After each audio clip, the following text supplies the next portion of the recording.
L'une des grandes questions de l'astronomie moderne est de mieux comprendre quand et comment se sont formées les premières galaxies. C'est dans le cadre de ces recherches que nous avons découvert une galaxie qui pourrait remettre en cause les théories de formation des premières galaxies.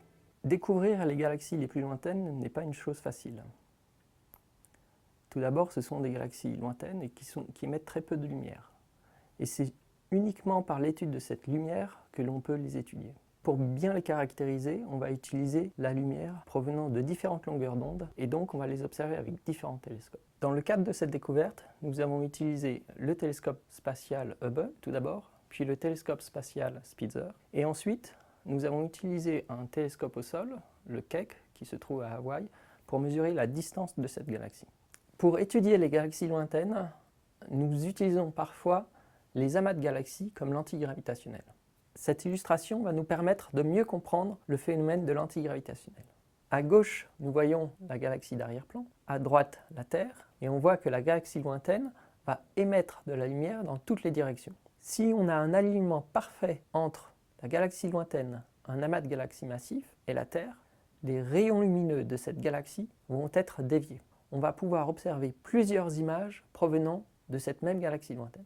Et ces images vont être amplifiées. C'est ce qu'on voit sur la photographie prise avec le télescope spatial de l'amas de galaxies Abell 383, où on identifie deux images provenant de la même source.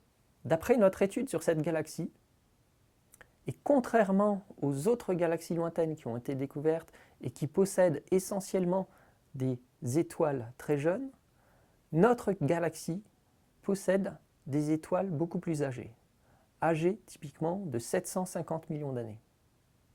Donc si on replace la formation des premières étoiles dans cette galaxie, on remonte à 200 millions d'années après le Big Bang. Cette découverte va peut-être remettre en cause les théories de formation des premières galaxies. Mais d'autre part, elle pourrait aussi nous aider à mieux comprendre comment et à quelle époque l'univers est devenu transparent au rayonnement ultraviolet. En effet, s'il existait une grande population de galaxies similaires à celles que nous avons découvertes, elle pourrait contribuer à la rayonisation de l'univers qui a rendu l'univers transparent au rayonnement ultraviolet. Et dans quelques années, on va pouvoir observer ces mêmes galaxies directement en utilisant le télescope spatial James Webb ou, un petit peu plus tard, avec un grand télescope au sol, un télescope de 42 mètres qui sera construit au Chili.